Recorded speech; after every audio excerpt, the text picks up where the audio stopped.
The Beverly Hillbillies.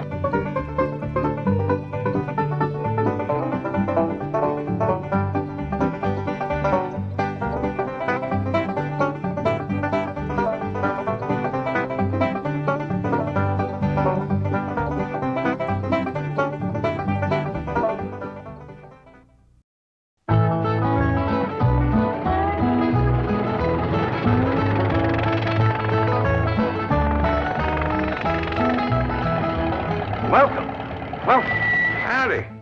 Well, now, ain't that handy? That, Pa? Way the road takes a bend in here, runs right by the front door. No, Mr. Clampett, this is your driveway. It goes with the house. Is this thing a high? Oh, yes, indeed. It was built by John Barrymore, one of our finest actors. Pretty fair stonemason, too. Hey, Jed! This here is dandy soil. Fine, Granny. We'll commence plowing tomorrow. But this is Beverly Hills. Dirt is dirt. Yes, I know, but why don't we look around inside, eh?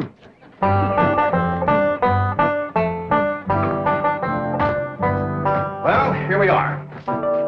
I hope you're going to like this place I picked out for you. It may be a trifle larger than what you're used to, but I feel a man with $25 million in my bank should live in a manner that... Come in, this is your home.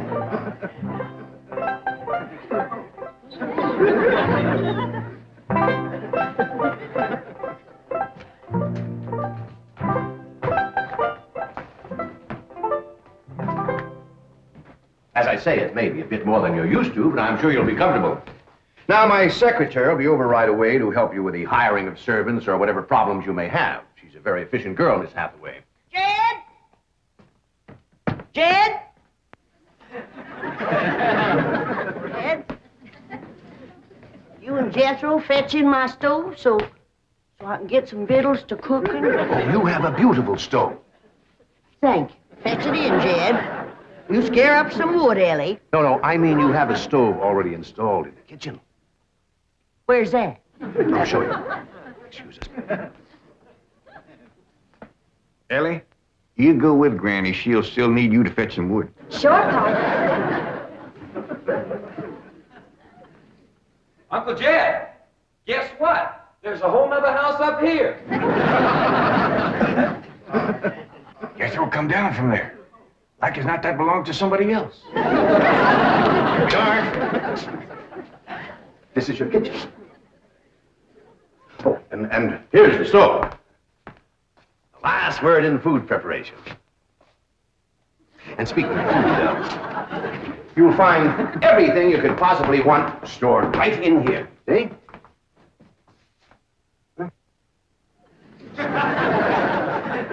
Well, I'll leave you ladies to your culinary delights. Au revoir, bon appetit. Talks gibberish. You seem to set a great deal of store in this here stove, Granny. Well, we'll see. Elly, you run out and fetch some wood. I'll get a fire to going in here and we'll see. Jethro, I hope it's all right for you to be missing school. Oh, sure, Uncle Jed. They ain't straight in the 5th grade. You're in the 5th grade already? Starting this year. Yeah, it don't seem like no time at all since I went with your ma to get you started in the 1st grade. You was 6 years old. No bigger than that. We drove clean over to Oxford so you could go to the same school your pa went to. You wouldn't know that town today, Uncle Jed. Oxford? Yes, sir.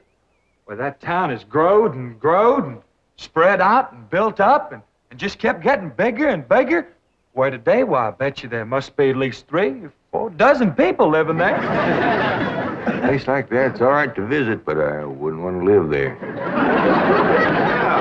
Can I be of any assistance? No, thank you, Mr. Drysdale. We were just talking about Jethro here getting back to school. Oh, well, we have some excellent educational facilities out here, Mr. Clampett. Where do you go to school, Jethro? Oxford. Yeah, you see, Jethro's ma, that's my cousin Pearl. She married an Oxford man, so naturally Jethro, he goes to school there, too. I'm the champion crawdad eater. At Oxford? Jethro put away 3 buckets of crawdads. 4. And he's learned to cipher and everything. Cipher some for Mr. Drysdale. 1 and 1's 2. 2 and 2's 4. 4 and 4's 8. I have to take off my shoes to get any further than that. Never mind. I'm sure we're thinking of 2 different Oxfords. You see, there's one that's very, very famous and very old. That's where Jethro goes to school. Been there since pioneer days. That's how come it got its name. It's where the oxen used to ford the river. So folks took to calling it Oxenford, and later on it got shortened to Oxford. Yes, I see. Well, I'll be running. Oh, by the way, here are your keys. My secretary should be over very soon. Well, thank you very much, Mr. Drysdale, for everything you've been doing for us. Oh, it's my pleasure, Mr. Clampett. You see, I'm not only your banker, I'm your next-door neighbor. Well, say, how ain't that nice? Well, now, why don't you bring your missus over tonight for supper, and I'll have Granny womp up a mess of grits and hog jowl. Well, you see, right now my wife is in Boston. Well, that's too bad. When'll she be back? Not too soon, fortunately. I'll see you later. Well, thank you, Mr. Drysdale. So long. Uncle Jed, you reckon one of these days I can have me a little bitty old taste of Granny's moonshine? Now, Jethro, you know the family rule about Granny's moonshine? You get your first taste on your wedding day and not before. Well, Uncle Jed, that might be an awful long time. I ain't even got me no sweetheart. How come? Why, back home, every time I get me a girl, one of them there big fellas would take her right away from me. Maybe out here in Beverly Hills. Paul, could I please have the axe? I gotta split some wood for Granny. Fetch it, Jethro. Ain't this place got a wood pile? Not that I could find. But I found a whole row of black old dead tree trunks, pretty near as high as this height. Are they kind of big for you to tackle? Well, shucks, no, Paul. They're only this big around, and all trimmed and topped and strung together with the black rope, so as no matter which one you cut, the others keep it from falling. Somebody had a right smart idea there. Just the same, I think I'd rather have Jethro do the cutting. Oh, Paul, let me. Ah, cutting trees and chopping logs ain't no work for a girl. I'm just as strong as Jethro. You ain't neither. I am so. You ain't neither. I am so, too. You want to wrestle? Darn too. Now, here. That ain't no fair fight. Somebody's gonna get hurt. Now, yeah, you see, you're getting too rough. Jethro. A person can get crippled from a hole like that. Get up from there. I can't, Uncle Jed. You turn him loose and get up from there before I take a strap to the boot. Now, here, you get out there and chop down one of them tree trunks and saw Granny some nice logs. Yes, sir, Uncle Jed. Could have whooped you if you hadn't tripped me. Elly, come back here and sit down. I want to talk to you. Whooped him fair and square, and I'll do it again. You won't. That's what I want to talk to you about. Elly Mae, you're getting too big to wrestle with boys. I'm as big as Jethro. Big that way, I mean, growed up. You're a young lady now. You gotta start minding your manners and fixing yourself up real nice and wearing dresses. Paul, folks would call me a sissy. Well, it ain't sissy for girls to act like girls. You see, Elly, I raised you like a boy, and I was wrong to do it. I reckon every man liked to have a son, and you was my only young'un. And when your ma passed away, I just decided to turn you into a boy. By the time Granny come to help out, you was too wild to tame. By thunder, you could outrun, outclimb, outfight, and outshoot every boy in them hills. I still can, Paul. Yeah, but it ain't fitting. It ain't right for folks to go against nature. Now look at old Duke there. Reckon we could turn him into a cat? Of course not. That's right. Because nature made him into a dog. Just the same way nature made you into a girl. Here lately, she's getting more and more positive about it. You mean my ears is growing? No, nothing like that. You're pretty. Oh, Paul. I know you don't like it when I say that, but you like it when the young fellas around here commence saying it, and they will. Only they'll probably be using words, fancy words I won't even understand. But Ellie Mae, ain't nobody can ever tell you how pretty you really are except me. You're the living picture of your mom.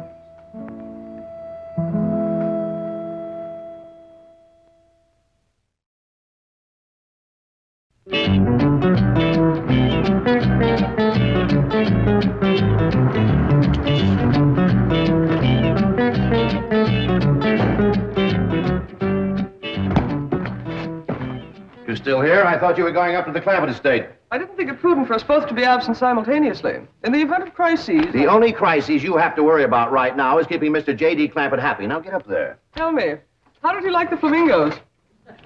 What flamingos? I thought pink flamingos around the swimming pool would add a rather elegant touch. Mr. Clampett is not a man educated to elegance. That will take time. Right now, there are more pressing problems. Of course, getting settled, the servant problem. Well, whatever they are, just get up there and solve them. Now, J.D. Clampett is this bank's largest depositor, and I'm making his satisfaction your responsibility. I accept the mantle of responsibility with which you have cloaked my shoulders. And I shall so conduct myself that if this great financial institution shall last 1,000 years, people will still say, this was their finest hour.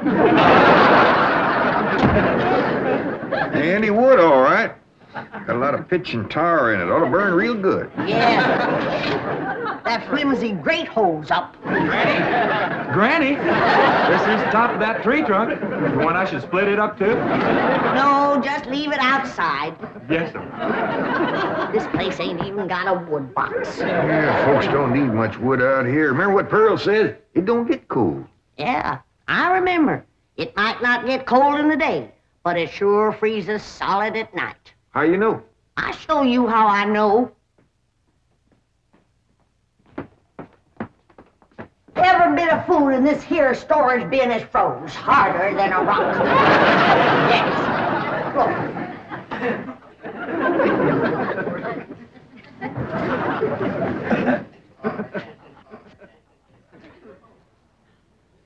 Mighty thin-skinned hog.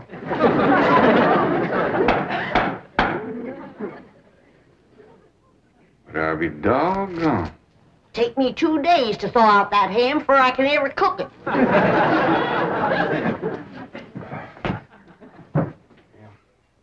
People ought to know better than store food up against the north wall. Tomorrow we'll dig us a root cellar and we put all this stuff in it. Jethro, go on out there and catch us a chicken. Okay, Uncle Jed. How you know we got chickens? Place this size is bound to have chickens. They ain't all froze today.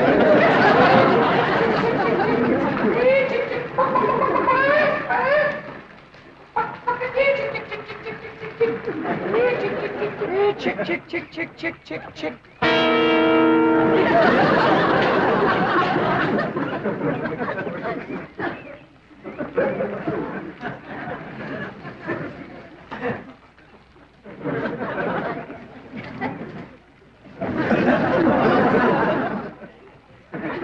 I keep a chicken.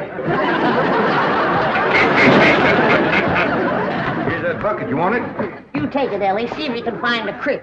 I gotta have some water. You want a pump on this place? It ain't even got a well. Uncle Jed, Uncle Jed. Yeah, boy, did you find a chicken? I found something. I ain't sure if it's a chicken, a goose, a duck, or what. Where is it? I couldn't catch it. That thing can outrun a jackrabbit. There ain't no goose or duck. Must be a chicken.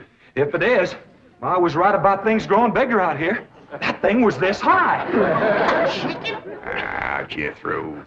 Honest, it's got legs this long. Gibby's on the drumstick. Drumstick ain't much. Whoever gets that neck is eating from now on. Commences here and runs plumb up to here. Jethro, you ain't forgot what I said about Granny's jug of liquor. I ain't been to Granny's jug. You have your in for it. Honest, cross my heart. Where'd you see this chicken? Down by the cement pond. Cement pond. Uncle Jed, that pond is the fanciest thing you ever did see. Why, they are steps, so's the cattle can walk right down into it and get a drink. And up at one end, there's a lady standing there made out of rock. and she's a pouring water out of a jar right into that cement pond. Oh. Well, that's how come that big old pink chicken to get away from me.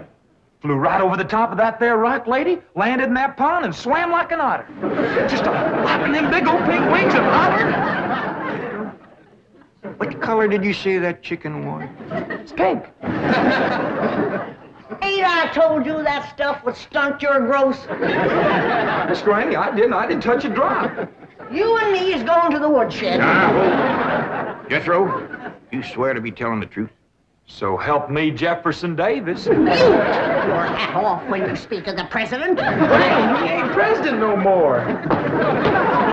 I'll have no Yankee talk in my kitchen. Now, Jethro, you and me is going back out there and corner that chicken.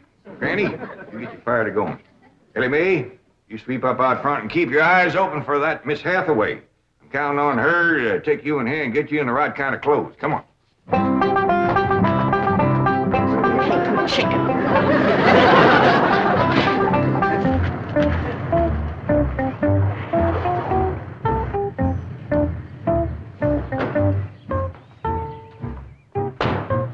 You there, young man. I ain't a young man, but I sure do thank you for thinking so. Good heavens, you're a girl. Yeah. I'm Jane Hathaway, executive secretary to Mr. Drysdale. And you, I take it, are a domestic of some sort? Cleaning girl, housemaid? Just what are your duties with Mr. Clampett? Well, he sent me out here to sweep up, but he said you'd take me in hand and get me in the right kind of clothes and everything. Indeed, I shall. We have a complete servant's wardrobe from chef to chauffeur. Come with me. What in the name of Thomas Chippendale is this? Has Mr. Clampett seen this disgraceful and unsightly mound of debris? Oh, yes, ma'am. This is all his. Oh, what charming antiques. Just like you said, Jethro, a rock lady pouring water into a cement pond. Yes, sir. And over there's where I seen that great big pink chicken. Only thing is, it don't sound like a chicken. It makes a kind of hollering noise.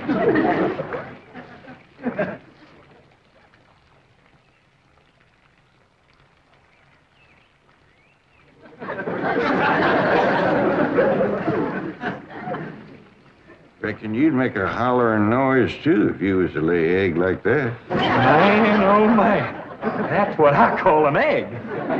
And you won't have to worry about food now. Wait till she cooks this.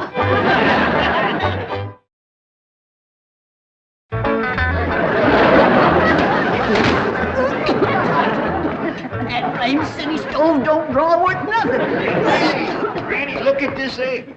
What's all the smoke? Stove don't work.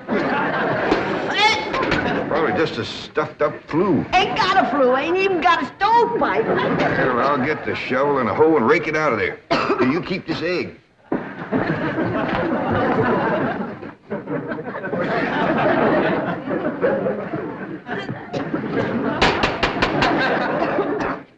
Just like everything else out here. Froze solid.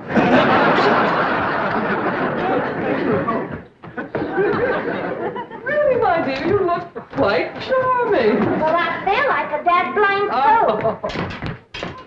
Just a moment. Yes, out now. I'll be right back. Oh, that was my Pa. I take it he's a gardener. Oh, yes, ma'am. Pa just can't wait to commence gardening. Apparently. However, as though I admire his enthusiasm, I must forbid him access through the main entrance. Now, tell me about the rest of the staff. Is there a chauffeur? A what? Someone who does the driving. Oh, yes, ma'am. That's Jethro. Of course, I don't reckon he can stay around very long. He's got to get back to Oxford and go to school. Oxford?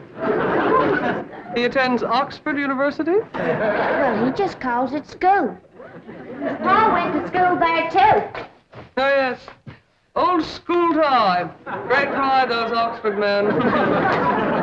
Sorry I couldn't stop before. Granny was having trouble in the kitchen. Pa, do I have to wear this here stuff that Miss Hathaway... No, there can be no appeal from Mr. Clampett's orders. Thank you, ma'am. Glad to see you taking the firm hand. Elly Mae, that's right pretty.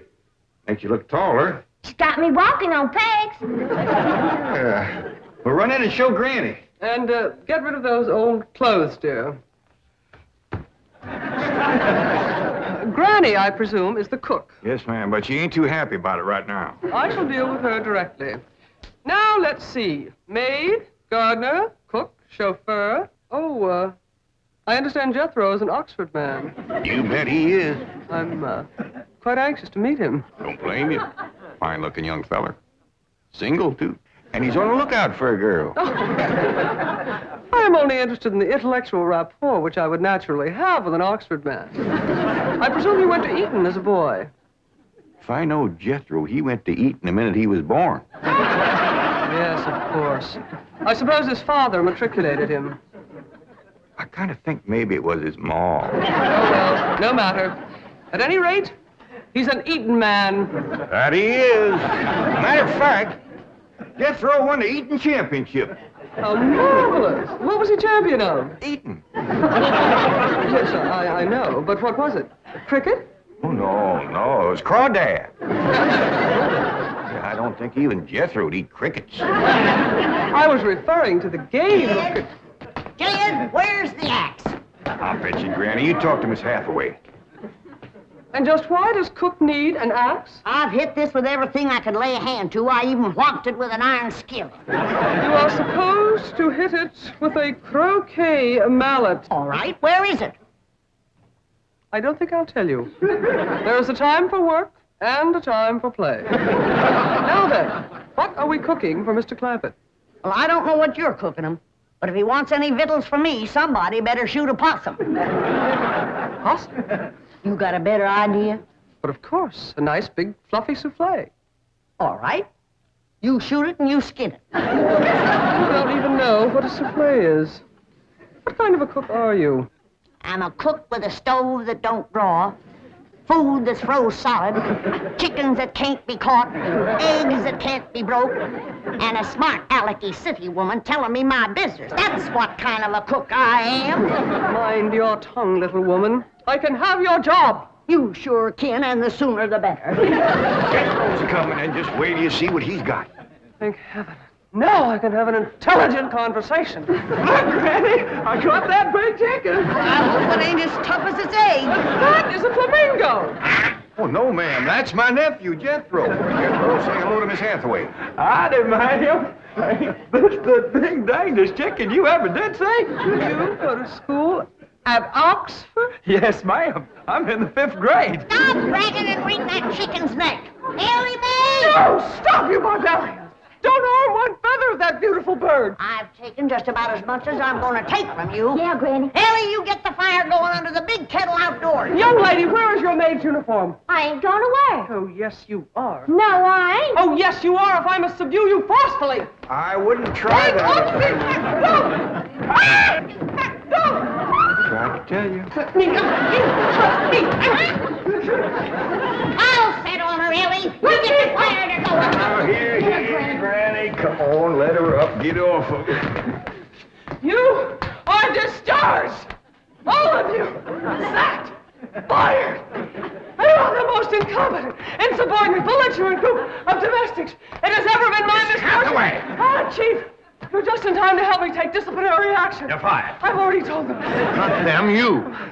These people are the Clampetts. Clampett? Yes, that's right. Now go back to the office and pick up your severance pay. You are through. Now, Mr. Drysdale, hold on a spell. I reckon there's been a kind of a misunderstanding. But this little lady's been a right big help to us. Why, she fit in just like one of the family. Matter of fact, her and me is going out hunting. Ain't that right, Miss Hathaway? Yes, and... Yeah. Jethro, you can take that pink chicken back out to the cement pond. We're going out to shoot us a nice, big, fluffy souffle.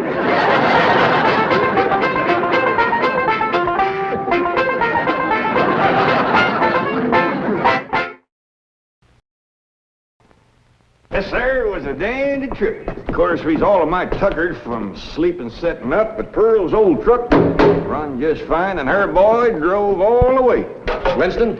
No, Jethro. Jethro Bodine. That's that big, tall, good-looking... No, fellow. Mr. Clampett, I meant, would you like a Winston cigarette? I don't know as I've ever seen one of them before. Oh, try one. Mighty good smelling tobacco. What's that white stuff in there? Oh, that's the Winston filter. But it's what's up front that counts. You mean the tobacco? Oh, a cigarette is only as good as the tobacco that's in it. With Winston's filter blend up front, it's like money in the bank. You're going to like Winston's. I reckon I'll decide that for myself. Yes, sir.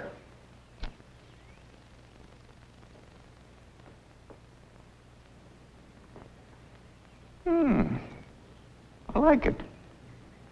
This here Winston tastes good. Like a cigarette should. The Beverly Hillbillies has been presented by Winston. We hope you enjoyed it, and we hope you'll try Winston, because Winston tastes good, like a cigarette should.